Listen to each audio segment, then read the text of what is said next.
Satyabhama Institute of Science and Technology, Chennai. Satyabhama Institute of Science and Technology, Chennai. India கூட்டணிக்கு மக்கள் வாக்களித்தால் தாம் மீண்டும் சிறை செல்ல வேண்டிய அவசியம் இருக்காது என தேர்தல் பரப்புரையில் அரவிந்த் கெஜ்ரிவால் பேசியது நீதிமன்ற அவமதிப்பு செயல் என உள்துறை அமைச்சர் அமித்ஷா விமர்சனம் செய்துள்ளார்.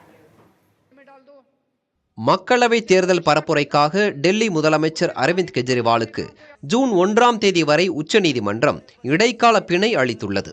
இந்த இடைப்பட்ட காலத்தில் டெல்லி மதுபான கொள்கை முறைகேடு குறித்து கெஜ்ரிவால் பேசக்கூடாது என்பது உச்சநீதிமன்றம் விதித்த நிபந்தனைகளில் ஒன்று. இந்நிலையில் இந்தியா கூட்டணிக்கு வாக்களித்தால் தாம் மீண்டும் சிறை செல்ல தேவையில்லை என்று கெஜ்ரிவால் பேசியுள்ளார். இதனால் இடைக்கால பிணை நிபந்தனைகளை கெஜ்ரிவால் மீறுகிறார் என்பது பாரதிய ஜனதா கட்சி தலைவர்களின் குற்றச்சாட்டு.